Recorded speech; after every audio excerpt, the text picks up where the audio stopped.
I know that you took a picture with Eddie died. Oh yeah. Remember Eddie? Do you know Eddie? Wow. Me and you and Eddie. I don't know. It was at the, maybe the next day dinner or something like that. And me and him got her. I got it somewhere. Thank you. I've been around a while. You have been. It's now you're no relation to the butter, right? No, I wish. So no relation to the butter or to the booze, Fleischmann gin, Fleischmann margarine, but no. Let me ask you this though. I think, if I'm not mistaken, that you are a distant relative to Harry Houdini. That is correct. Grandfather's first cousin. Your grandfather's first cousin was right. Harry Houdini. Right. His real name was Eric Weiss, and his sister, Houdini, died in around I'm going to get this wrong, but probably 1925, 26, somewhere in there. But he had a younger sister by the name of Gladys Weiss, and Gladys Weiss was a mainstay at my grandparents' house for years. So, yeah. That was his, now what, his sister? That was Houdini's baby sister, yes. Boy, it's a small world, isn't it? Yep. Isn't it funny they say you're 6 people away from, what's that, the 6 degrees of separation, you're 6 people away from somebody you know. Or everybody in the world. Yes, indeed. Now, you're one of the, was there 490? 435. 435 state representatives. Federal, yes. And from all across the United States, some states get one, like North Dakota and South Dakota, Alaska, they only get one representative. Remember, every state under the Constitution, whether it's Rhode Island, Little Rhode Island, or Big Texas, they get 2. But the House is based on population, so every 10 years it changes. Tennessee has 9, and we had 9 10 years ago. We had 9 10 years before that. So we didn't grow a seat or reduce a seat. Some states have grown and some have reduced. Who determines that? The census. They do a census every 10 years under the Constitution. States like Texas continue to grow. Florida continue to grow. New York lost at least 1. Michigan lost 1. The Northeast and Midwestern states continue to lose population to the South. Even California lost 1 this time. Is that right? Yeah. Because people moving out, or Yes, just? sir.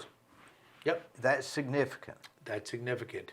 But Texas has picked up more. Time before this, Texas got 4. They just got 2. So they'll be the second largest delegation. Florida picked up some. It's interesting. Now, Alabama just came close to losing 1. They did not. They stayed with their delegation size. Yeah. Tennessee came this close to picking up 1. We're about 600,000 short. We'll get 1 next time. And we want 1, I guess, because we got more votes. Exactly. That's in the House. It's about population. Tennessee has 9. Some states have 1, but the bigger states, they have a lot. So the Senate is the equalizer. They all have 2. Does it seem like when you're standing in those big groups that Tennessee is the redheaded stepchild, or do you feel like we're represented as in other words, do you feel like that your state is respected, or I guess? Very much so. And that credit goes to our state leaders and our local leaders, and not to our members of Congress. We represent the state at the federal level, but think about that. Tennessee is probably the most fiscally responsible state. By state constitution, our legislators have to balance the budget every year. They don't have a choice. They may have the best causes of the world, but they have to spend their money wisely. That's not the way it is in Washington, D.C. Washington, D.C. deficit spends every year, and that goes on the national debt, and that's not good. But Tennessee is one of the best states for low taxes, pro-business. It's a right-to-work state. It's a state that people around the country, because of its debt-free status, we are really the envy of the nation. And I'll tell you something else we do very well in Tennessee, our voting.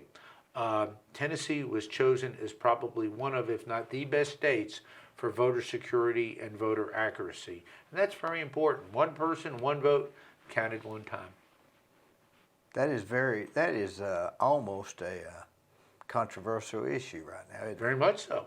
People call me all the time, and they've got real concerns at the federal level and in some states about the sanctity of our voting system. And that should be something, whether you're a Republican like me, or an independent, or a Democrat, or even a nonpartisan, we should all want honest, open, fair elections. As I've said, one legal voter casting one vote counted one time. And if they all want to wear red shirts and they all vote for it, I'll put on a red shirt. I just want to know that everybody's voted. Yeah. Indeed, but I want people to vote who can vote. I want to make sure that nobody is suppressed, that if they've got a legal right to vote, that they get a chance to vote. Absolutely. Even if it's absentee, that should be absentee or early vote. Early voting, military. Yep. Some states don't have early vote. Tennessee has for a long period of time, but other states chose not to do it. That's another great thing about our Constitution. It gives the states a lot of authority over its own voting. That's something we forget, that we're the United States and that each state can regulate itself. Yep. And is there power in that, or are we better off to not be individual states? And I guess I could argue that point depending on the issue. Well, I think our founding fathers fixed that for us a long time ago. Thank goodness. If you look at when we were under the Articles of Confederation, that was the governing document after the Revolutionary War, the War of Independence, if you choose. And there were a lot of the founding fathers who were very skeptical of a constitution because they feared a big federal government taking over states' rights. Now, at that time, there weren't a lot of states, right? With the original 13 colonies and became 13 states, and of course the country was growing. Now we've got 50.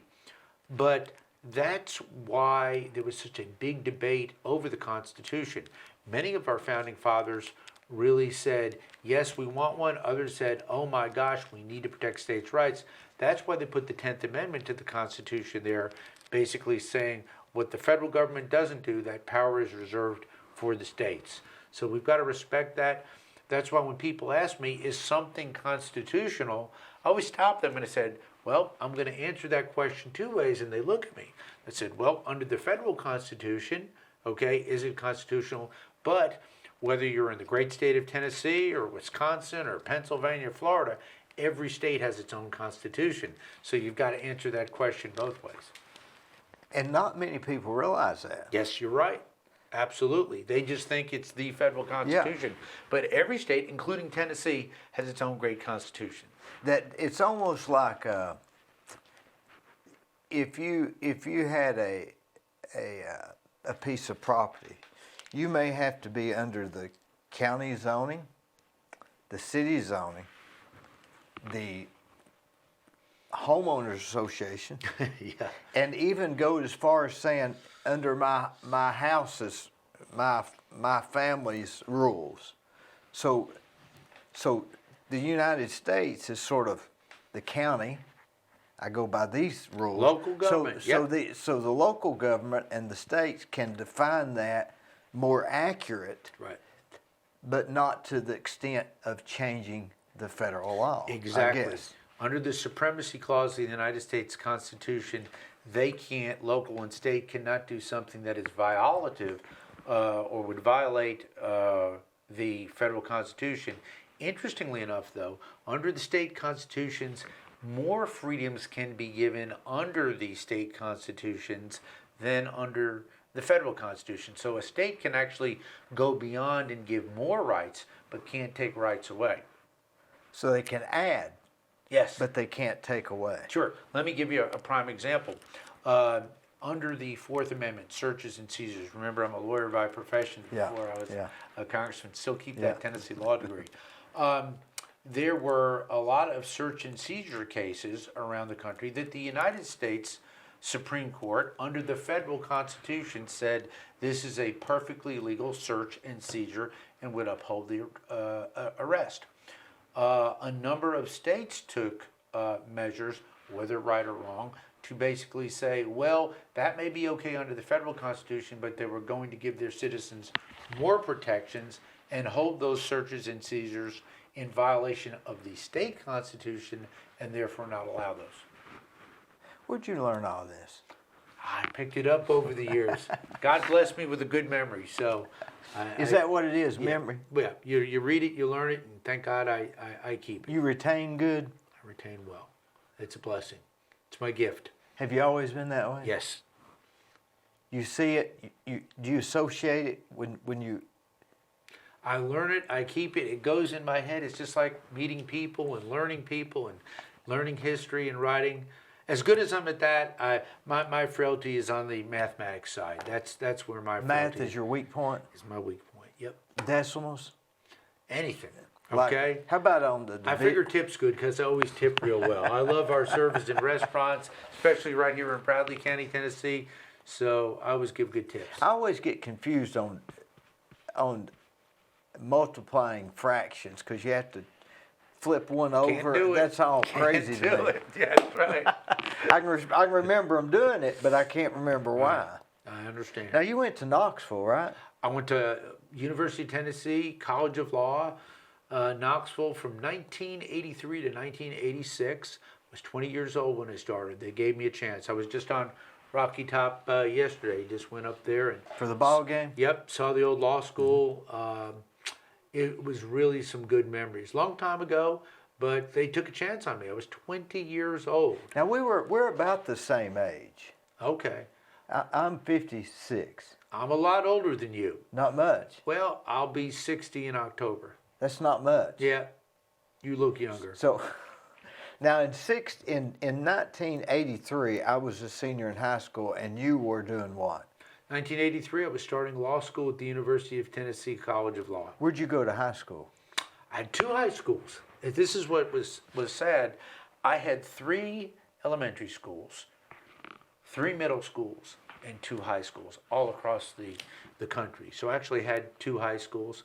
Went to University of Illinois, was very poor, worked 2 jobs, and I got my undergraduate degree in political science and history in 3 years instead of 4.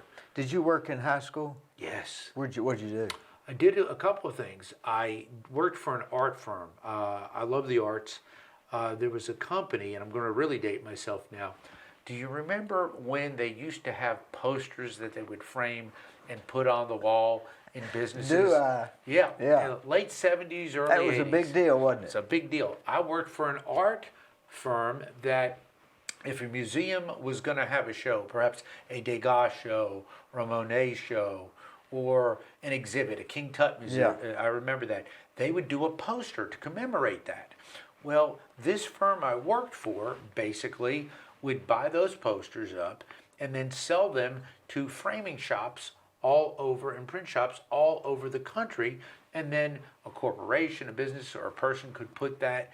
And if you ever go into an old retro office, you'll actually see some of these. It'll be like from... They forgot they were there. They forgot they left them on the wall. But that's how I gained a great appreciation, a further appreciation for the arts. So that was one of my first jobs. What else I did? I scrubbed floors in high school for $2.10 an hour at the Woodfield Mall. Buffer? So, did a little of that, more with the mop. And at that time, I was 110 pounds. I couldn't carry that dirty mop water around. It would be all slushing all over. And those were heavy mops. Those were heavy. Heavy. And I was 110 pounds then, but I'd scrub those, sweep the floors, scrub the floors, was just happy to get the $2.10 an hour then. What was your, do you work there after school? After school and on weekends, sure did. Worked 2 jobs during college. Fascinating. In the archives and in the newspaper libraries. I like to read. Of course, when I read, I remember, right? Mm-hmm. So I would actually read newspapers from all over the country, the big ones and then the local ones, which was great. And then I'd go and I'd work in the archives. And the archives is where the universities keep their old yearbooks, their old papers of professors. And it's great just to get down there in the archives. It was dark and a little dingy, a little musty for that matter, but you'd get in there and just to read the things. Now, bear in mind, I was at U of I from 80 to 83, at UT from 83 to 86. So in that era, 1980, it's when Ronald Reagan was elected president. Met him in 82, but I actually would do that work then. So 1980, we were getting papers, probably some in still from the teens and the early 20s, from alumnus who had either passed away or wanted to donate their collection. Yeah. Boy, that's something. Yeah.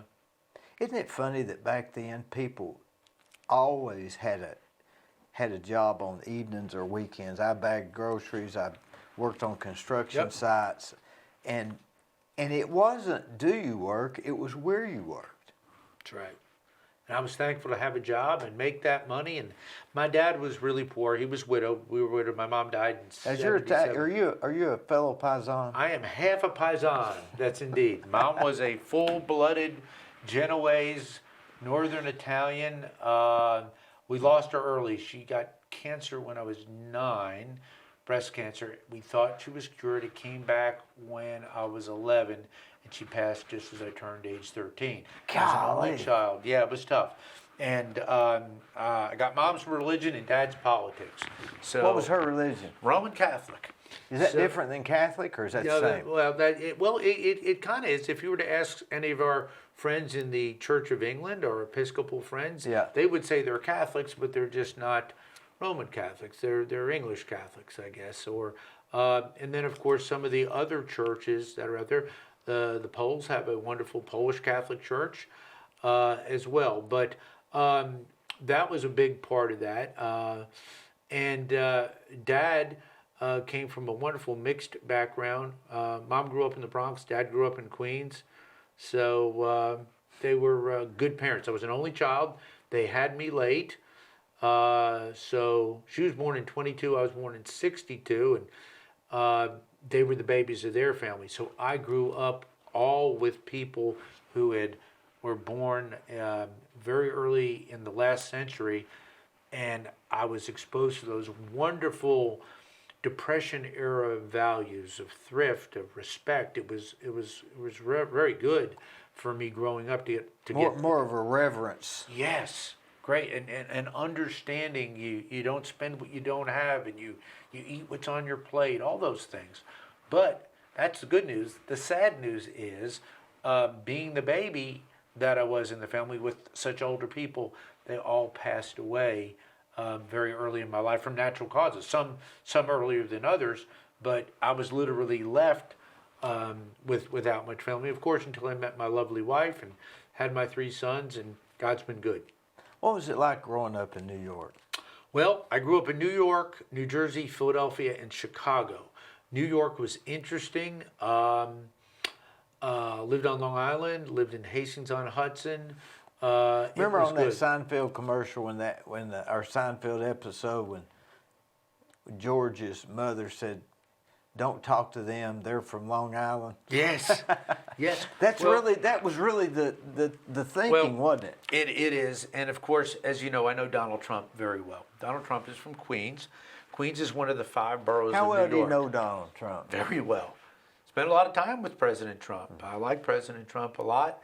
Saw him down at Mar-a-Lago a few months back when he endorsed me again. I saw him at Mar-a-Lago. I was at Mar-a-Lago. Did you visit? Okay, I you went down visit- there with Alan Jones. Oh, Alan's great. He walked right past me, Okay. Donald Trump, probably from me to you, but he was looking that way, so I didn't talk to him. Well, I've had dinner with him several times.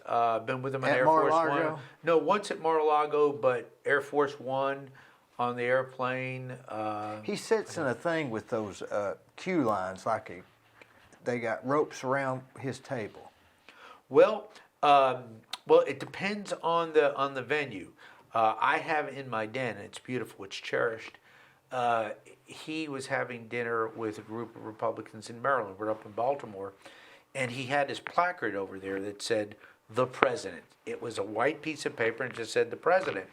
So after the dinner, I had gotten up and said some very laudatory, praiseworthy things about him. Of course, he was smiling, and afterwards, I went up and I said, "Mr. President, would you mind signing this for me?" And he got his beautiful gold pen out and he signed it. And he's very meticulous in the way that he signs things. He takes great pride. He actually in goes in signature. an upward stroke, doesn't he? He does. And he gave that to me. But yeah, have a good relationship with him. But he's from Queens. Queens is one of the 5 boroughs of New York City. But as you go, Brooklyn and Queens is actually part of the fish, if Long Island looks like a fish, Yeah. right? But Nassau and Suffolk County, which is further out on the island, are not part of the city, but that's what they typically refer to as Long Island. Now, Greenwich Village, what would that be classified as? Greenwich Village would be downtown in Manhattan, just like all the other Mulberry Street, Little Italy. Right in down, yeah. Yes, in Manhattan, which we would call Gotham County, or what people would call New York City. Did you ever go to Little Italy much? All the time. And it's interesting. There's really 2 Little Italys. There's one down in Mulberry Street. You got Little downtown Manhattan, right next to Chinatown. It's beautiful. That's where I've been. Okay, let me tell you about another Little Italy, Yep. where my mother's family was. It's on Arthur Avenue in the Bronx. It's called, the area is called Fordham. It's where Fordham University is. And Nonno, the Italian grandfather, when he came over, he was a baker. And the bakery is still there on the corner where he baked Italian bread. Mm-hmm. But when I was a kid, you'd go down there, and literally they would have rabbits and sausages and everything hanging in the windows. But yeah, Arthur Avenue in the Bronx. I ate at one of those places, and they brought out, I don't know what it was, but it just about made, it was so good. It was like a green, yellow, and red peppers sliced thin in olive oil with pepper and salt, and that was all it was. And it just made my eyes water nearly. It's good stuff. You get that Italian sausage. I like the sweet, some like the hot. They're both good, but you make the sausage and you get the peppers, Yeah. and I like the green and the red, and then you get some potatoes in there. But you have to have the good olive oil. Yeah, and the potatoes there's not too many of them. No. But the good olive oil is good, isn't it? That is great. Do you eat a lot of pasta? I do, and Nonna and my mother used to make homemade pasta and homemade ravioli, and they would lay it out and they would make that, and they'd work on that all day, and also gnocchi. Remember, there were Northern Italians, which is an extreme minority. Okay, most of the Italians, over 95% of the Italians who came to the United States, came from Southern Italy. The lower boot. That's right, from further south Yeah. from Rome. That's Yeah. exactly Yeah. right. But from Rome up, there was only about 5 to 10% who were Northern Italians. They were Genoese. They spoke a dialect. My mother spoke real Italian, but she also spoke a dialect. If she were sitting with somebody from Calabria or Napoli or Sicily, many times with their dialect, they couldn't understand each other. So that's why when Italy reunited, they wanted to have one language. That's why they have now a common language, which would call the real Italian. But she spoke that. But at home, it was come va, okay? Not como sta, come va. So that's all they spoke at home. But did they do good cooking? Can you speak much Italian? Very little, very little. I speak more Spanish than Italian. Yeah. Solamente un poquito, pero bien. Rifermente Juno Kazuno? ¿Qué pasa? I enjoy my Spanish. I really do. All comes from Latin. I regret the fact that I didn't learn more Italian. But Spanish is beautiful. You know, it makes us wonder if we'll all just be one language over time. Well, I still think English pretty much, and some people would argue with me, is probably the universal language. Anywhere you go in the world, it's a universal language of business. There's no question about that. I meet with world leaders all over the world, in the United States and in their countries. Most of them have mastered English very well. There's a few exceptions. Interestingly, probably still the international language of diplomacy is still French. Is that right? And I don't speak French. I wouldn't have thought that. Let me tell you about Capstar Bank. They're located in Nashville, Hendersonville, Gallatin, Athens, Madisonville, Sweetwater, Etowah, and in Cleveland at 950 25th Street and 3855 North Ocoee Street. I've used them. I like them. Give them a try. They're no problem.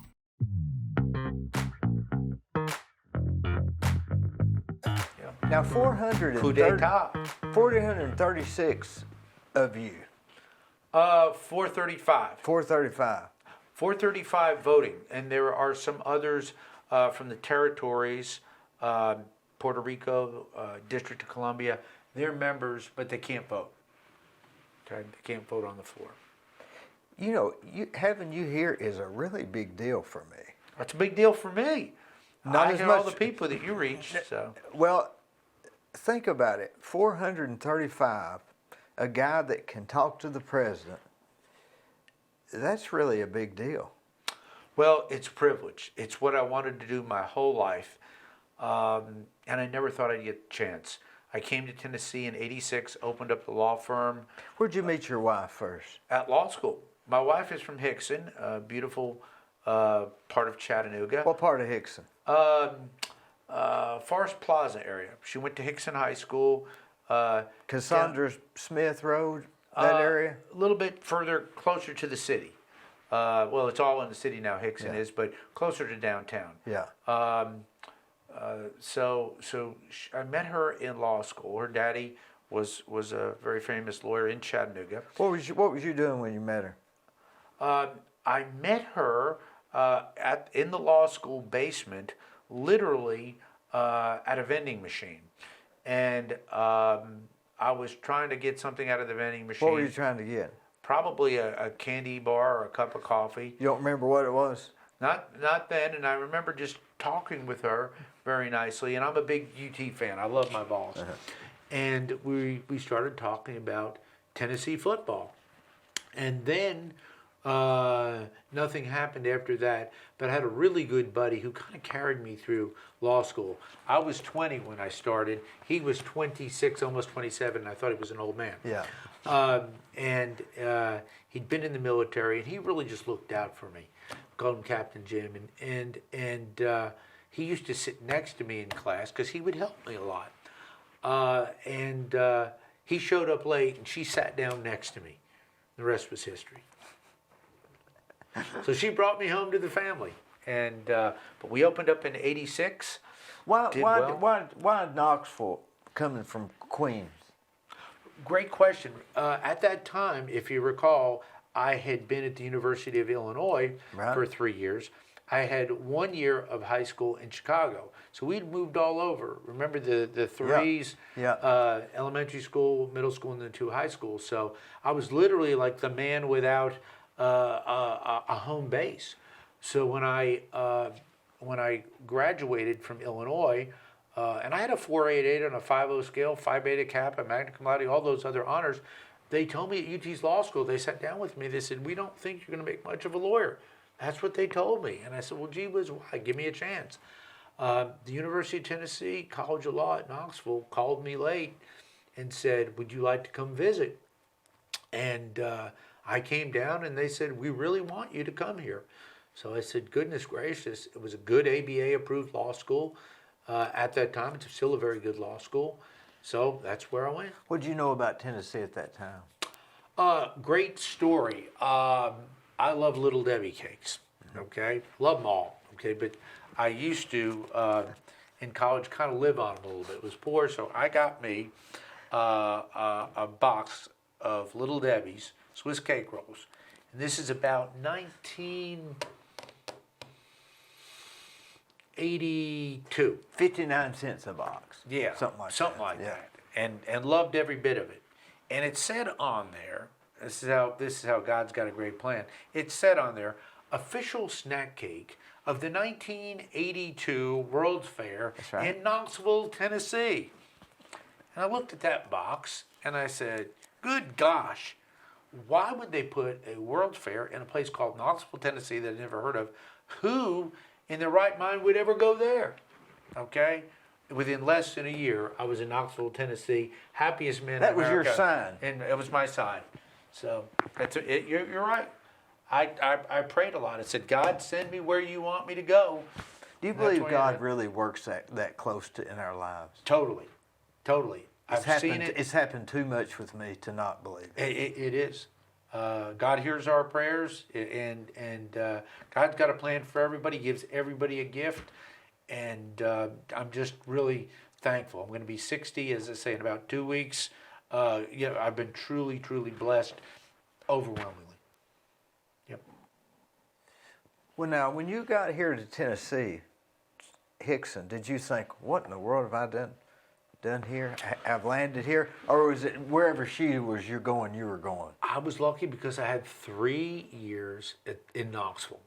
And I still love Knoxville. I'm very partial to Chattanooga, always will be very partial to Hamilton County because that's where I had my success as a lawyer and then, of course, running for office. Very, very thankful. Practiced law there, sat as judge there a lot, special judge. But I had already been thoroughly immersed in all the great traditions in Tennessee, from Tennessee football to Tennessee law. Since Yes. since the mid-'80s. Yes.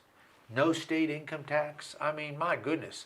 I always lived in these horrible high tax states, and they kept raising taxes. So they're chasing everybody away. And let's face it, Tennessee kind of went along with your Italian heritage and being raised by a lot of older people. Yes, absolutely. Would you consider yourself what they call an old soul?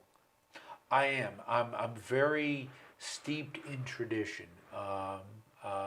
Very conservative fiscally, very conservative religiously. And yes, the values I was given by my parents religiously, in terms of how we treated people, in terms of my work ethic. I mean, my mother and father both taught me when you go to work for somebody, you give that person your very best for that day and make sure that you earn that pay that you're getting from that person. And just a great respect for the free enterprise system and business in general. And I carry that today to the floor of Congress. I respect the American entrepreneur. I love the fact that people are building businesses and constructing things and growing things, real growth. So that's something that's near and dear to my heart. So yeah, in that regard, I'm an old soul. You have really gone through, when you look at your record, you've just beat just about everybody you've been up against. Yes, sir. It's been tough. It's incredible. Yeah. Usually you'll see somebody that's, they won this one, they lost that one, they won that. But you just wham, wham, wham, wham, wham. We've won every time. Very thankful for that. We've had some very close ones. We've had some landslides. But one of my former opponents has become a very good friend of mine. He ran against me my second term.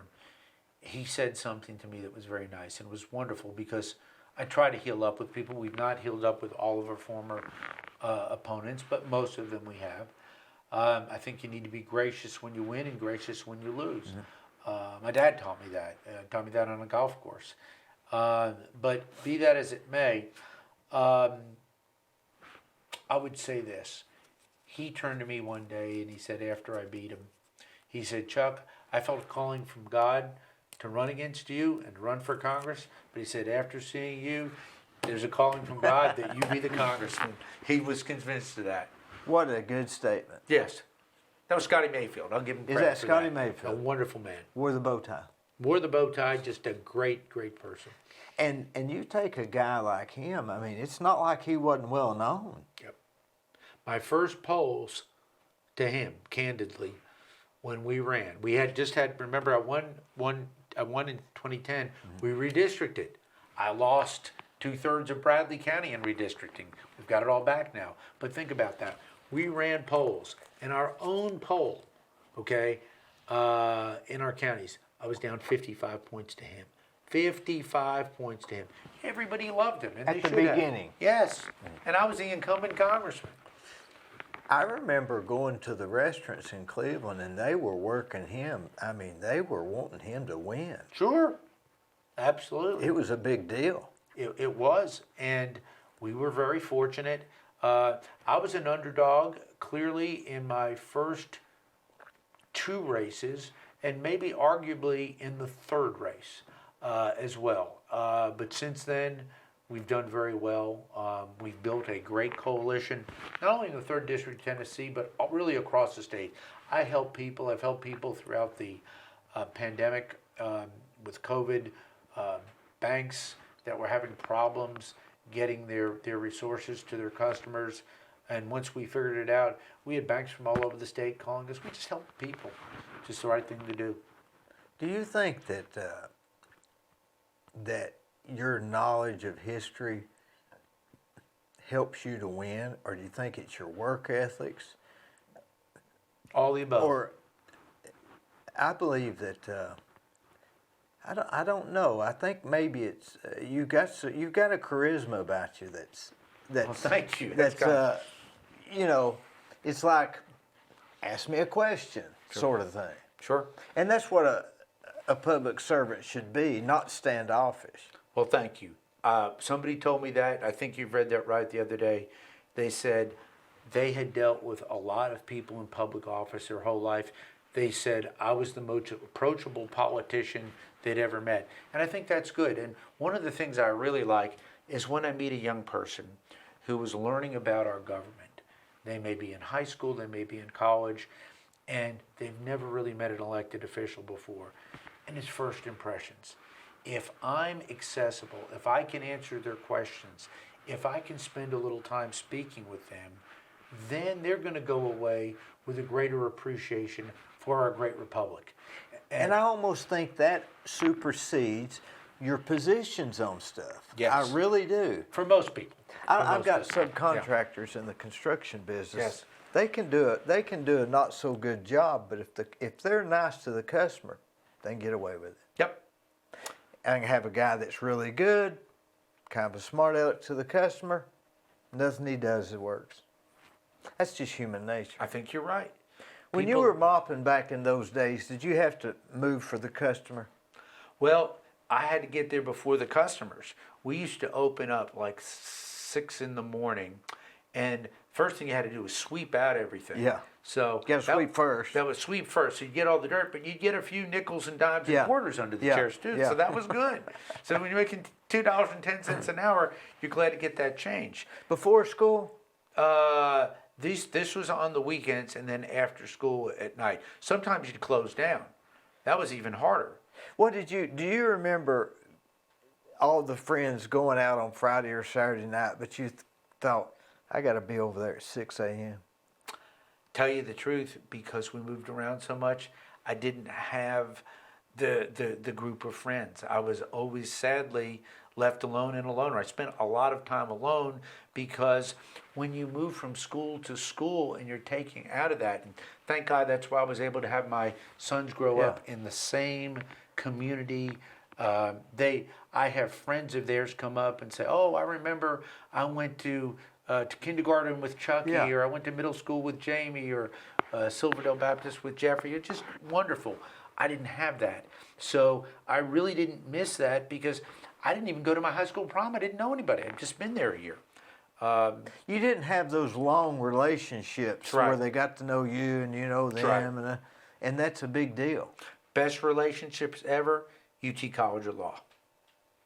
Because finally, I was there for 3 years. Everyone was going to be there for 3 years. Yes, I met my wife there, but I met my best friends in the world there. And we're still very, very close. Thank God all but one are still living. And really, we were a close group. Because when you go through that law school experience, it's brutal. It really is. If you've ever watched the movie The Paper Chase, it's an old John Houseman movie. Yeah. It's wonderful. It's very close to really what that first year of law school is. But I bonded with these wonderful folks. They took care of me because all of them were from Tennessee. We probably maybe had, at that point in time, in a class of about 200, maybe 10 from out of state. And if they were from out of state, they were from Georgia or Alabama. Yeah, close enough. Exactly. So, Did you live on campus?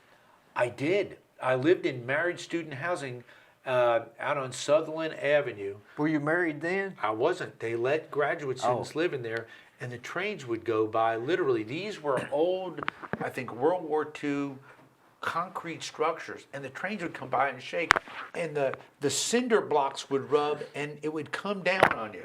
And so you'd wake up in the morning, and you'd have all that stuff all over you. Yeah. Interesting times. Plus, the train would wake you up about 3 times a night.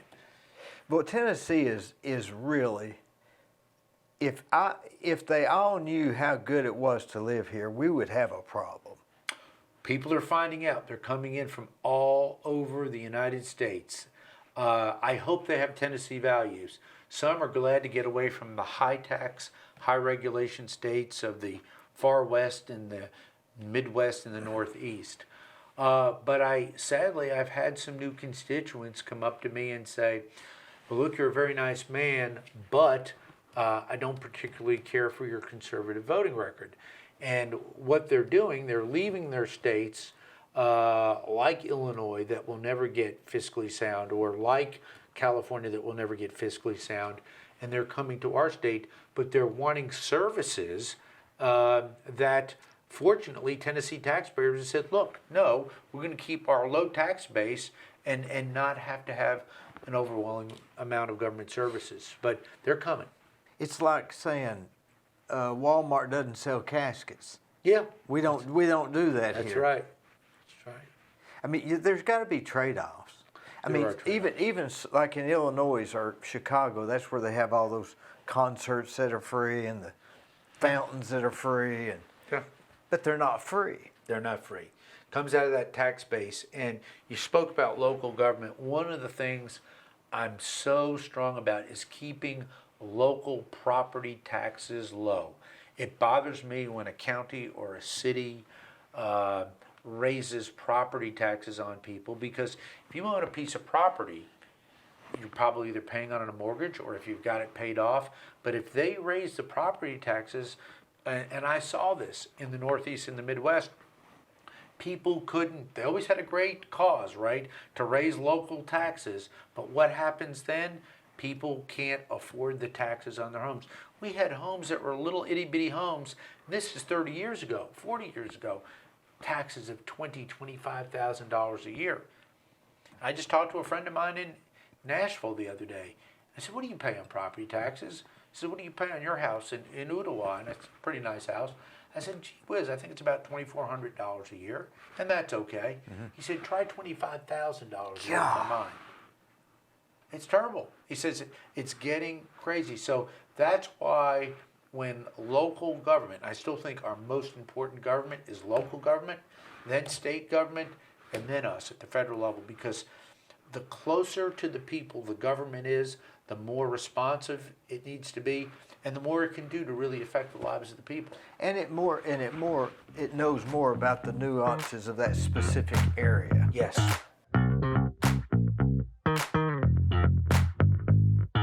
Let me tell you about Capstar Bank. They're located in Nashville, Hendersonville, Gallatin, Athens, Madisonville, Sweetwater, Etowah, and in Cleveland at 950 25th Street and 3855 North Ocoee Street. I've used them. I like them. Give them a try. They're no problem.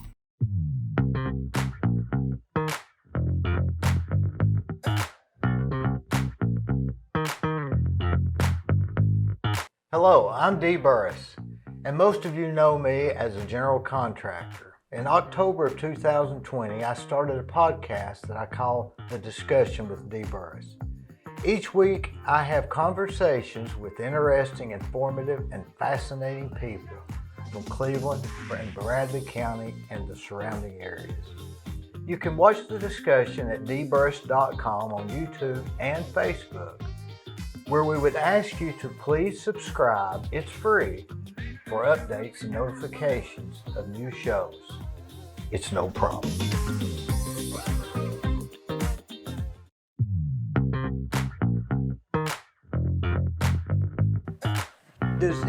Have you ever known any places that had property taxes that reversed it? Yes. There have been referendums, and first of all, we've got some places in this country that are smart. They put freezes on residential property taxes, or something that I think is even more fair, because if you elect a body and they raise taxes, I think that's outrageous. Think about it this way. Make it a plebiscite, a vote of the people. Say, look, before you can raise property taxes, you've got to go to the people and then let them vote on it. I think that's so important, because they should have a say on something that's so direct. But There have been jurisdictions that have taken a look at their tax base and had to go the other way. Why? Because they were losing people, they were losing businesses, and they elected people who at least had the ability or the foresight of saying, look, unless we do something to curb this appetite for taxes, we're going to lose our total tax base. At some point in time, it falls off. But most of the time, once they raise them, you never get it back, and they want to raise and raise and raise again. And it moves towards more of a little bit more of a socialism. I don't want to say socialism because, we drove in on a county road or Yep. city road. I mean, that's socialism. Well, it's paid for though by use taxes typically. Right. And that's if there's going to be taxation, I believe in consumption tax. If I buy a gallon of gas, I'll pay tax. If I buy a drink, I'll do that. I'm 100% with you. Yep. And if I can't afford it, I won't buy it. That's right. And that's why Tennessee is such a great state. Why? Because if you or I go to buy a loaf of bread or a jug of milk, lawnmower, yeah, whatever. we pay that sales tax. Everybody does. If you don't want to pay the sales right. tax, don't buy the That's right, lawnmower. right. But no state income tax by constitutional amendment. That is the best thing in the world. Only 9 states out of the 50 have no state income tax. And guess what? The governor of Mississippi recently said he knew he's got to try to get rid of his state's income tax because they can't compete with other states. How would they ever be able to get rid of it once they open that can of worms? You basically say, look, we're living beyond our means, and what you can do is look at sales tax revenue.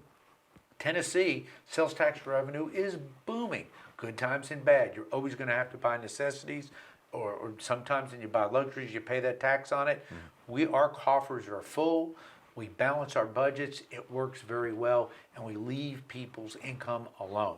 We let people go out and work hard. I wish the federal government did that. Where do you 9 people meet from Tennessee? Sir? Where do your 9? Oh. Do y'all meet as a state or On occasion, we have a delegation meeting, but all of us are on different committees. For example, I was blessed early to be put on the Appropriations Committee. I'm the only appropriator in the great state of Tennessee in the House. In fact, next time, when Republicans take over the House, I will be what we affectionately call a cardinal, which is a subcommittee chairman on appropriations. So, but we have the Ways and Means Committee. That's Mr. Kustoff from Memphis. We don't have anyone on Energy and Commerce. I'm hoping Ms. Harshberger gets on that next time. What else is? Oh, Financial Services is the 4th committee in the House, and that's John Rose from Cookeville. But there's not a bad committee, but usually you sit more by committees. But just this week, we had a meeting with Senator Haggerty and Senator Blackburn and the House members. We got together in their office, just talked about what's going on in our great state. Dan Howe told me that you had been put on a committee that was extremely powerful. Well, thank you.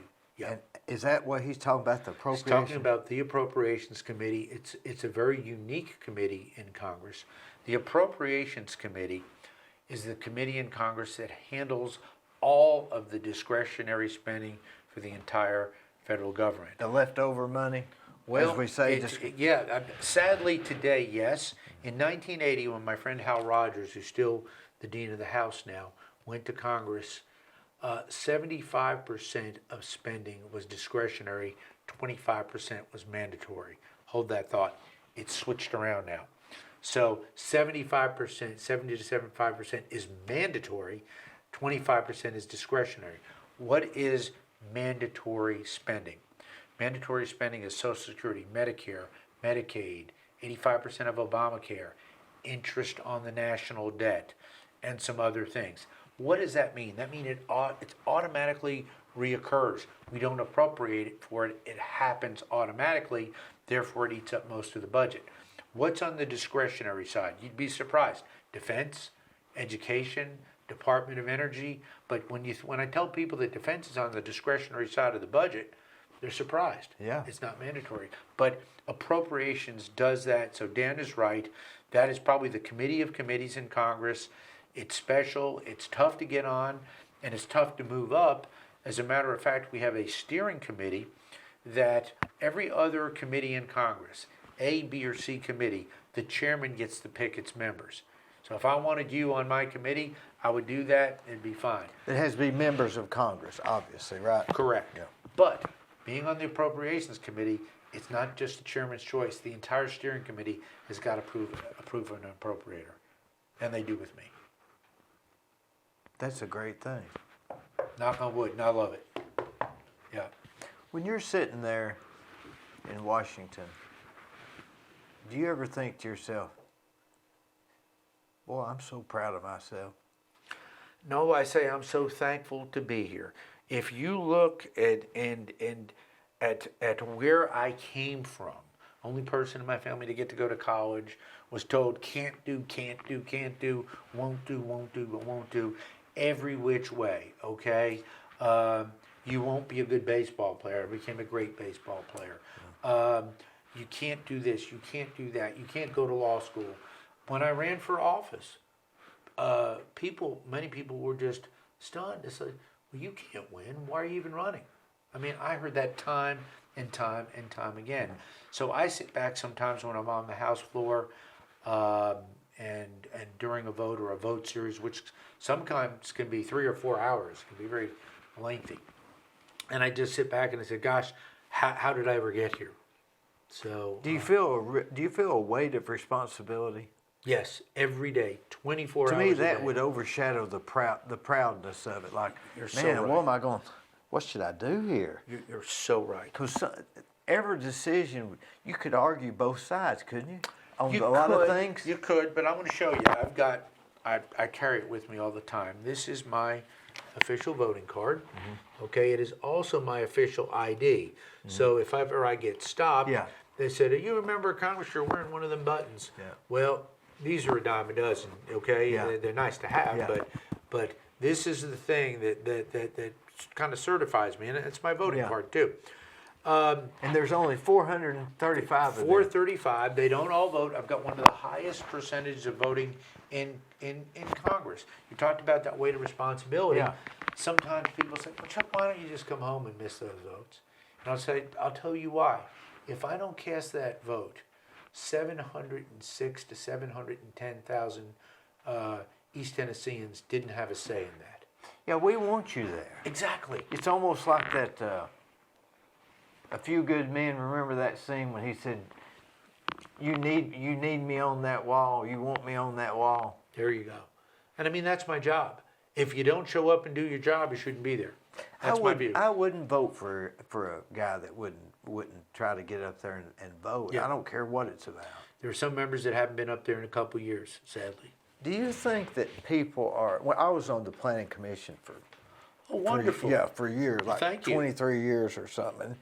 And I always got a little bit confused about some people will vote for what they think's good for the people, and then at other times you feel like you need to vote, you need to be the voice of the people, and a lot of times it's two different things. What you think might be best might be different than what everybody wants. So it becomes a conflict, and you just have to weigh those out every instance. Sure. Well, I come to the House with this worldview, with this ethos. First of all, you've got to look to God, in my view.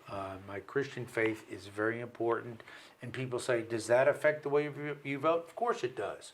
Sure. That's my worldview, and I'm not going to be disingenuous about that. That's very important. Then my view of American government. It's a conservative view on the fiscal side of things, wanting to keep taxes and regulations low, and watch what we spend on, especially as we talk about on the discretionary side of the budget. And then I'm a social conservative, so I'm pro-life, I'm pro-gun, and I have voted that way. Now, fortunately, the vast majority of the people who elect me feel that way, okay? Right. Now, if we were in the 3rd District of Massachusetts, I have to be honest, be completely flipped around, that the vast majority of the people in that district would not agree with the way I vote, but the person who they elected thinks that way. It's unfortunate, in my view, but they elect people. We elect representatives who should reflect the will of their constituents, always looking to do something good, but not every decision is political. Many times I have to make decisions that are very competitive to try to get something in for the state of Tennessee. The Oak Ridge Reservation, that's $7.3 billion of federal investment. That's where the Manhattan Project was. We have a national lab there. We have a big cleanup mission there. We have a big NNSA facility there. What does that mean? Huge jobs and about a $50 billion impact for the state of Tennessee. So in that regard, I put away my Republican hat and I'm competing against Idaho, against Los Alamos, against Hanford, Washington. Very important sites around the country. What do I want to do? I want to win for Tennessee. Kind of like our Vols. You know, back to jobs in high school, this relates to it, believe it or not, but I was working at Cook's Food Store, and I was I love Cooks. yeah, I was at Cook's Over Food here in Cleveland. Yeah, back when it was Okay. bagged groceries, and I'd gotten to the job of the assistant to the assistant produce manager. Okay. Yeah, and I was just in high school, but I remember going to him one day. His name was Clyde Haney, and he worked there for years. And I told him what all I was going to do on Saturday when he was gone. And he said, "Dee, it's your discretion. We hired you to use it." And that Wow. always stuck with me. Sure. They hired me and my discretion, Yep. and they wanted me to use that. Whether or not it was That's right. always correct, they hired me to use my discretion. So don't you have to think about that sometimes? I've got to just Yes. use my discretion. You do. You do. I have cast, last time I looked, over 7,100 votes. So well over Golly. 7,000 votes since I've been in Congress. And that's important. Every time I take that card and I stick it in the machine and I push yes or no, I've got to think about that because I'm going to have to live with that. And somebody may pick it up 3 years from now and say, he voted this way. And Yes. Or they distort it, Yeah, which is really distort hurts it me. completely. Yeah, and I don't mind if I cast a vote, and that's what the bill says, and like. What I do mind is if we cast a vote, and it's one way and the like, and then somebody totally distorts that for political use. Yeah. Okay, and it's not only some Democrats, some Republicans. Sure, will do it. sure. They'll take that vote, and they'll. There was a vote recently, earlier this year, and it came out that both sides were going to support it. It came out of committee 100%. Every Republican voted for it. We voted for it. And then all of a sudden, the next day, there was a story out, and it's like, how did that say that? The bill didn't even say that. But it was on national TV saying that. So I really believe in the truth. You've got to tell your constituents the truth. And this is probably a statistic I'm most proud of. Progressives will not vote for me. Okay, because I'm a conservative, and I respect that. They disagree with my view of government, they disagree with my voting record, and the like. But we did a poll a while back. Now, when I have an election, usually I get about 67, 68% of the vote in the general election. That's pretty good. it's a lot. So it's very thankful. My Democratic opponent, usually the low's been 28, but typically is going to get about 32, 33%, a third. So we look at that. But we polled this, and it was amazing. And the pollster, after they did it, said this can't be right. 84% of my constituents, Republican, Democratic, or Independent, said that I was honest.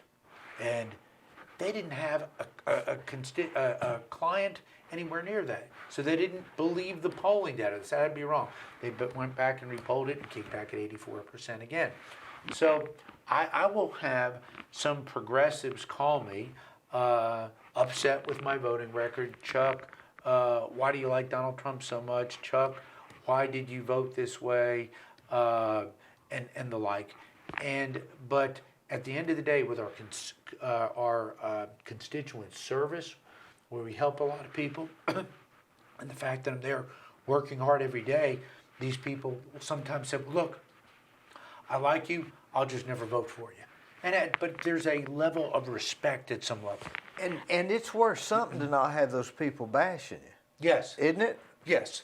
And some people will bash it. Yeah. Usually people out of state. They'll get on your official website and you'll see they'll be from California or some part way up north and just Massachusetts and just hitting you. They're not even your constituent. No. But let's face it, it's the First Amendment.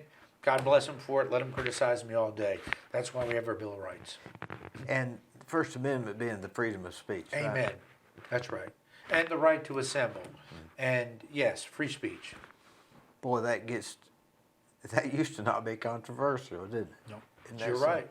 Now, you're a big proponent of nuclear energy. Yes. Do you think that, now they use what, uranium for nuclear? Most of the time, uranium. There are different ways to enrich uranium. There are different fuels that can be used. The newer generation of fuels are what we call triso fuels. Some reactors that are being used now are using heavy water. So there are different fuels for different types of reactors. Truth be known, some countries in the world, China and India, are using thorium. So there are some use different blends of plutonium. So it would be a different fuel, but most of them are some form of enriched uranium. What do they do with the waste? It's an excellent question. Depends on the country. The United States, under President Carter, I think, made a major faux pas, major mistake. What they did, they decided not to reprocess or recycle nuclear fuel. The French decided to do that. So the French take that waste, reprocess a fuel rod, and get 95% of that back. More of it. Yes. So they're only have like maybe 5%. So they reprocess. The Russians have reprocessed. The Japanese used to reprocess. What we do, sadly, in the United States, and we're going to have to deal with this now, and I'm actually a leader in this in Congress through the Nuclear Cleanup Caucus and now the Spent Nuclear Fuel Caucus. So I do everything nuclear in Congress, advanced nuclear and things like that, new reactors, largely because of the Oak Ridge connection. We're leading the world. And in maybe Oak Ridge. Sequoia, the Sequoia plant? Well, that is an older nuclear plant doing a great job.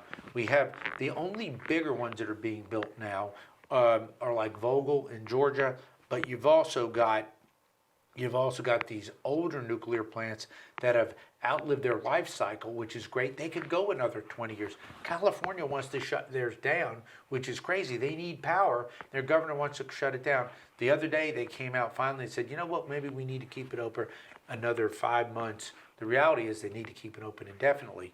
But going back to the fuel cycle, in America, we store that typically on site at the reactor. Now, some of these reactors, New York State, in my view, made a mistake. They shut down a perfectly good reactor. They've got the spent fuel rods there. So ultimately, we're either going to have to reprocess those or find a safe storage. Yucca Mountain was going to be the be-all and save-all. They fought hard decades to build it in Nevada, and then the Nevada politicians decided they didn't want it on both sides of the aisle. So President Obama fought against it, President Trump fought against it, and President Biden fought against it. So Yucca's not going to happen. So we have to come up with some way to deal with that. So that may be a friendly geologic place where we can go down, perhaps in old salt mines, something that is stable, that is safe. Seems like it'd be easier to figure out how to use it. Yes, or reprocess it. Or reprocess it to the nth degree or Yes, something. absolutely. We've got to get to nuclear. And, everybody's Yes. taking a change now. Yes. Used to be against it, but everything's just in the last Yes. year, it's just turned 180, and now even the environmental friendly people are saying it's okay now. It's fascinating you say that. We have some progressives. Nancy Pelosi will never get there on nuclear. Mm-hmm. But right now, I've got just about every Republican who's pro-nuclear, and I've got about half the Democrats. Where the younger Democrats are realizing, even though they're progressives, It's the older Democrats that are scared to death of nuclear. You don't need to be. It's safe, it's effective, and these new designs are ultra safe. They're smaller, modular reactors. This house that we're in, you could build a nuclear reactor on that site and be that small and Well, efficient. you know, gasoline plant could blow up too, couldn't it? I mean, It could. It could. The fear with nuclear is always the potential for a release of radioactive waste. For example, in Ukraine right now, the Russians, I got a call actually from the Ukrainian nuclear people. It's called RADI, R-A-D-I-I. They called me on a Zoom and they said, my gosh, the Russians are showing, this is a few months ago, they don't realize it's not hitting the plant. If you hit our power source, they could have a major problem. Similar, sadly, to what we saw in Chernobyl, which actually is in Ukraine. So are there risks? There's risks associated with everything, but we are so safe in this country with the way that we deal with nuclear today. now that Gavin Newsom hit the guy that's running against him. What's his name? In California, I don't know. He's got some really good ideas. I can't think of his name. He's actually running as a Democrat, but he really makes some pretty good. I can't think of his name, but he's pro-nuclear. Yep. Well, if you're pro-clean energy, there is no way that we get there without nuclear. Nuclear is the cleanest, safest form of energy. It's carbon-free and the like. I'm for all of the above. I support our fossil fuels. I think we need natural gas. I think we need oil. But we clearly need nuclear. I'm not against solar. I'm not against wind. But at some point in time, it's got to stand on its own. Mm-hmm. And it's not there yet. Correct.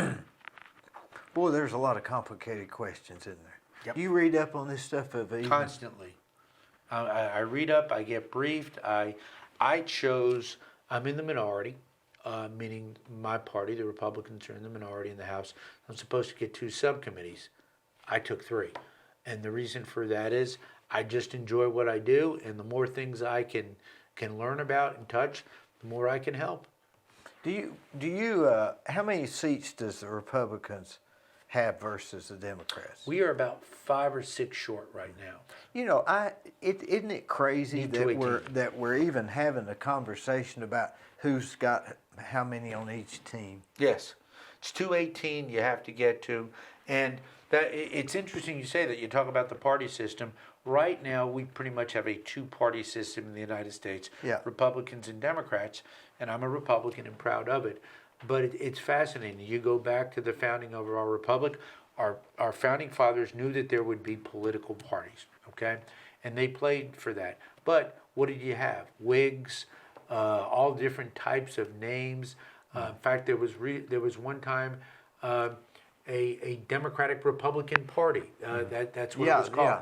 So it has changed over time, but in the modern era, it's Republican and Remember the Democratic. Green Party and the Yes. Libertarian Party, and Still they there. just never got much traction, did That's they? right. They don't in our system, because our system is set up to favor 2 parties. Candidly, you look at the Israelis, or even our friends the English or the Germans. They have multiple political parties. In Israel, I do a lot with the Israelis. The Knesset, I've been there. The Holy Land is beautiful, and a great faith experience. But in Israel, if you're in a minority party and you get 3% of the vote, okay, in America you get nothing for 3% of the Nothing. vote. You don't even get airtime. That's exactly right. In Israel, you get 3% of the seats in the Knesset. So it's a very interesting form of democracy there. So that leads to multiple parties. There's tens of parties in Israel. Do you know of anything that you agree with the Democrat Party on that you don't on the Republicans, or is it? Sadly. And I had this conversation with Jimmy Carter on a flight probably about 4 or 5 years ago. He saw my pen, and he and Miss Lillian were getting on the plane, and we just had a good talk. And he started out, he said, Congressman, do you realize there was a time when Republicans and Democrats actually liked each other? He said, I had Republican friends, and the like. And I listened to him, And I said, well, Mr. President, there was a time when the Democratic Party would disagree with Republicans, but at least, like with John Kennedy, and I pointed to him, he was an American hero, he was an American patriot, he loved this country, but he believed in low taxes. He believed in less regulation, okay? Hubert Humphrey, who lost to Richard Nixon, believed in family values. Listen to his tape. What has happened to your party? It's impossible for me to believe in a party that would work against fundamental values in the free enterprise system and just continually open and porous borders where they allow 2 million people a year to pour in unchecked, and every time you come up with something, it's almost that they've just moved so far away, so it's very hard. Where might we agree? To be candid, that we want to see a clean environment. I was just in New York Harbor with our great United States Coast Guard. They wanted me to go up there. I fund the Coast Guard through Homeland Security appropriations. Wonderful people, great branch. And they took me in New York Harbor. New York Harbor, when I was a kid, was a sewer. It was filthy. There was trash floating around. As you know, the Hudson River and the East River go in. The Statue of Liberty is sitting here. I sat in New York Harbor on a Coast Guard boat that they let me ride and looked out. There are people fishing in New York Harbor. The water was clear and clean. There's whales, there's sharks. It's clean again. So I think there are ways that we can all celebrate as Americans that we want clean water, we want clean air. Sure, everybody wants that. So in terms of a view, we I think we can all come together. We actually agree on that, don't we? Yes. Republicans versus Democrats. Yes. Boy, it's complicated. Very Everything. complicated.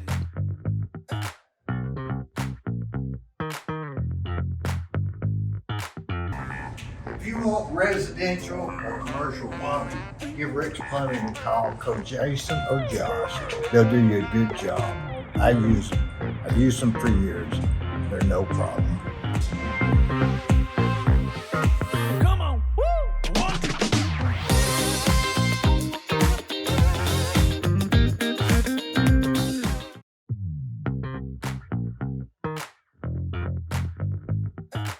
How do we keep the enthusiasm about the future together? It's a good question. It's a dangerous world. We continue to see very aberrant leaders in the world do things that concern me. Vladimir Putin, I'll be specific. I was in Kyiv 2017, met with then President Poroshenko, went to Georgia, met with their legislature. The Russians had taken over 20% of their country, and the world said, so what? And still left them there. How do you stay optimistic? I try to continue to be optimistic because the alternative is unacceptable. If we approach it or govern from a position of pessimism or skepticism or cynicism, then I don't think we should be in public office, and I don't think we should lead. I think we've always got to look forward to something better. What is better?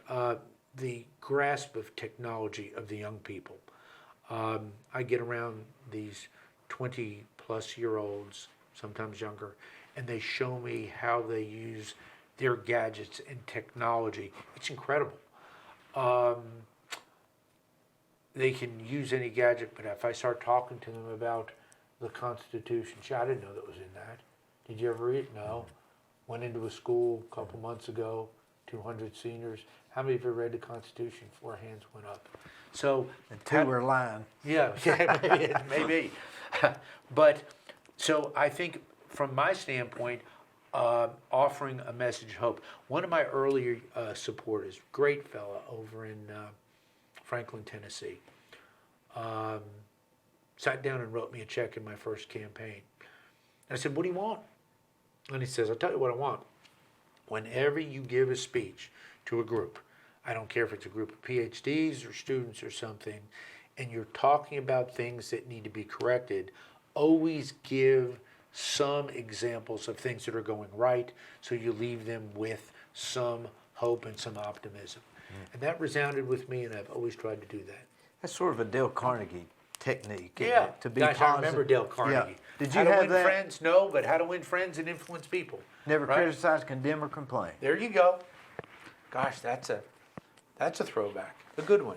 When you ever get stopped for speeding, they give you a ticket. Nope. I don't ask anything. Hasn't happened often, but a few years ago, great story. I love Christmas. Oh, I love Christmas. I love where it comes. Love Easter too. But I put up a real tree, because we didn't have a real tree when I was growing up, and had the three boys and get everybody together. And I was throwing out the old Christmas tree. You know, so I'm down a little bit Yeah. because, you know, it's dry, it's old, and Yeah. it's probably by then January 7th. And or from so. your heritage, you're throwing something away and you don't even like that. I'm taking it to the recycling Yeah. center, Oh. and I'm driving down there and driving along the road, and I drive old beat up cars now, but which is great, and all of a sudden I see lights, and a sheriff's deputy stopped me, and I hadn't shaved that day, so it was and it was looking rough. And it was kind of funny because I had the tree in the back, so on the thing, and he comes to the window, and he said, "Excuse me, sir," and I, "Yes, sir," and he looked at me, and he jumped back, and he says, "Oh my gosh, I am so sorry to," and I said, "No, Why- sir. why apologize? Why apologize Yeah. to me?" I said, "What's going on?" He said, I was over here shooting radar, and he said, "I thought you were going a little bit too fast," and I said, "Look," I said, "Officer, I'm so sorry. I'm taking my old Christmas tree back, and I apologize." He said, please, sir, you have the best day." And I thanked him for being a great servant. And, Yeah. And he went on, and like, so I didn't ask for a break. He decided to give it, but I don't get stopped that often. Because I drive slow. I drive kind of like old man. That's part of being an old soul. Yeah, that's true. Yeah. You know, I was in, you know where 10 Mile, Tennessee is? I do very well. Well, I was at the convenience store there, and it's been back when Zach Wamp was congressman. Yep. And the guy I was with told him that I was Zach Wamp. Oh my goodness And gracious! I didn't correct them. And every time I went in there, they thought I was Zach Wamp. And Wow. I never told them any different. Wow, how about that? Well, when You I know was Zach well? yeah, he was my predecessor. Yeah. Yeah.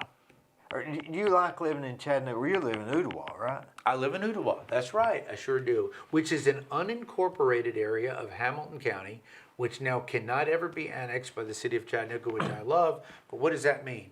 One set of local taxes, county taxes. We don't pay a city tax. And I love Hamilton County, every part of it. But if you live on Lookout Mountain, if you live on Signal Mountain, if you live on Walden, if you live in Red Bank, East Ridge, you're going to pay a municipal tax there, Collegedale, you're going to pay a tax there, and a county tax.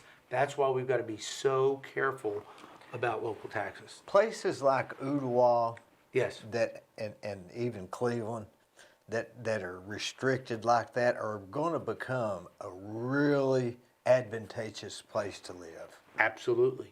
People are pouring in, and rightfully so. People want surety. Yes. And it's a great place to live. I've been all over this country, and I visit all over this country.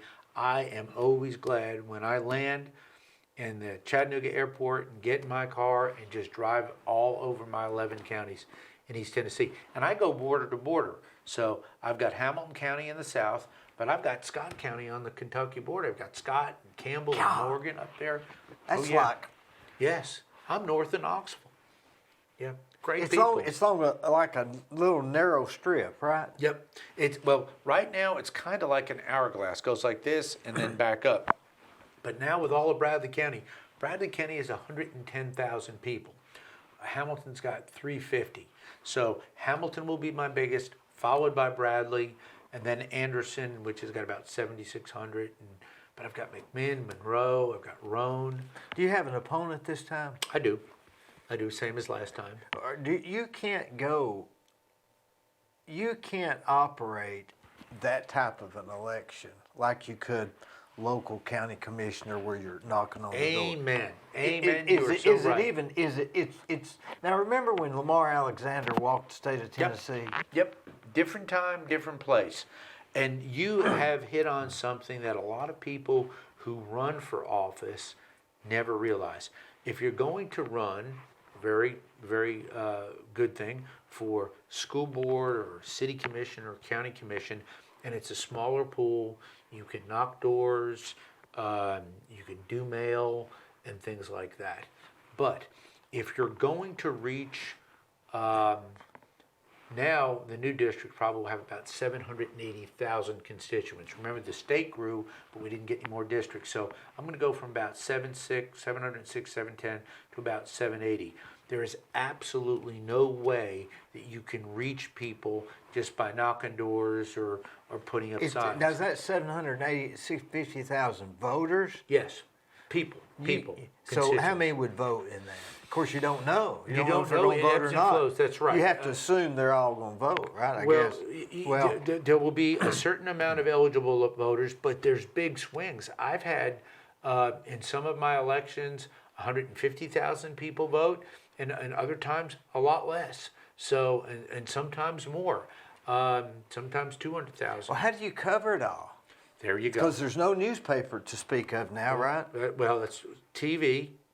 You can do TV. Radio is very effective. Direct mail, the people tell you, is the most effective form. I don't understand why they say that's an effective form, because I throw them in the garbage as soon as I get them. And a lot of people say that, but especially negative mail, and I'm not a big fan of negative, but negative mail, you get a piece that, Congressman Fleischmann's a bad guy. Oh, gee, I didn't know that. Yeah. So it's effective, and they send a lot, or good mail. But in order to reach a larger universe, it's tough. Now, Tennessee is a very inexpensive media market, at least Knoxville and Chattanooga. Nashville's more expensive, obviously. But you go to Florida, TV is through the roof. But today, people are doing digital advertising for campaigns. The world has changed even from when I was elected in 2010. But to answer your question, you hit it right on the head. You've got to say, what am I running for? And then you've got to get good consultants, honestly, because you have to have good polling, and polling has gotten very accurate. You've got to make sure you've got good mail, good communications, and a good team. And today, a good fundraising team, a good fundraising plan. Boy, I tell you what, that's almost like trying to figure out an invasion. And in a way, it's a very competitive thing. Remember, second place is last place. That's right. In my And game. you could spend a lot of money to lose. Yep, I almost did. Now your First time. your area person here is Gracie. She's marrying Hunter. Yes. She's like She's on the official side. That's she's correct. like perfect, right? She is outstanding. But I don't want to take anything away from any of my field reps. I have a very good district director who does an outstanding job.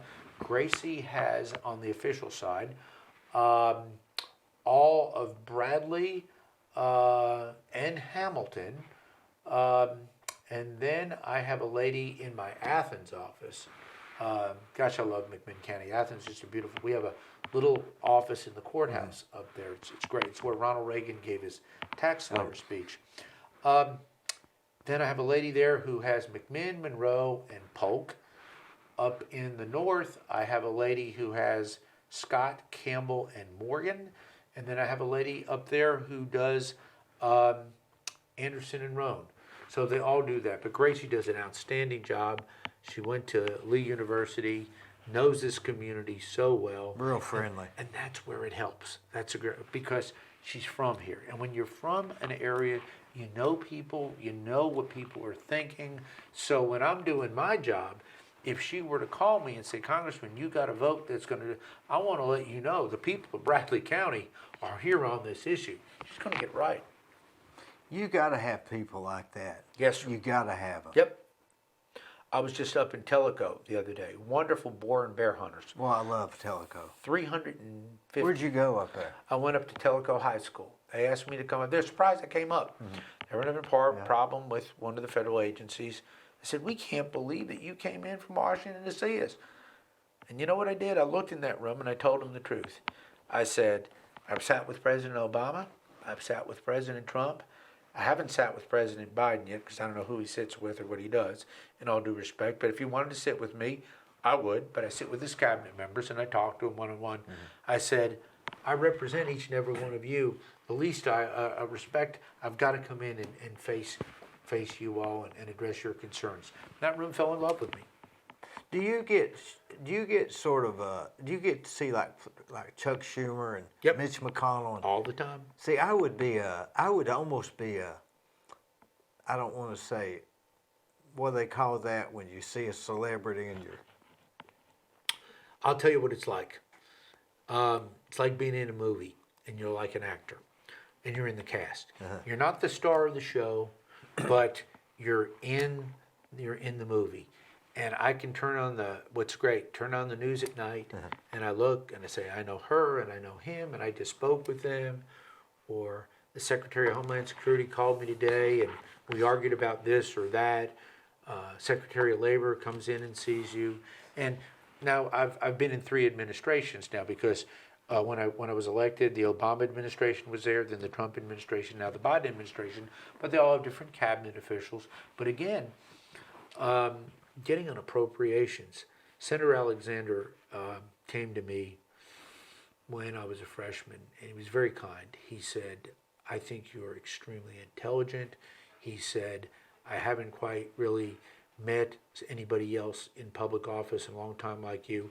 I would like you to be an appropriator like I am. He was an appropriator in Senate. And I said, Senator, why? He said, well, Chuck, how many times do administration officials return your phone calls when you call them? I looked at him, of course I always tell the truth. I said, Senator, never. He said, okay. You go on appropriations, they will return your phone call that day. He couldn't have been more right. So if I place a call for the Secretary of Labor, Marty Walsh, former mayor of Boston, we disagree on just about everything, but he's a friendly man. But when the nation was going towards a rail strike, I was saying, look, please, Mr. Secretary, work with us. And then I said, I tell you what, let's talk about something that we both agree on, workforce development. We've got to develop our workforce. We've got to get more technical education out there. We've got to get more men and women who have a different skill set than me and you to work on things. Gosh, Chuck, thanks. Yeah, let's do that. My point is, because of that, and being on appropriations and being there with seniority, I get to play at a level. So I guess you move from when you're a freshman, maybe being a B actor to an A- actor. And that could get larger. yes, it can. It can, with a few breaks. But when you see these people, you know them, you visit with them, ambassadors, presidents of countries, prime ministers, kings, fascinating conversations. You didn't get there by accident. No, I think God had a hand in it all. I believe it fervently. Yep. I really appreciate you. I've enjoyed this immensely.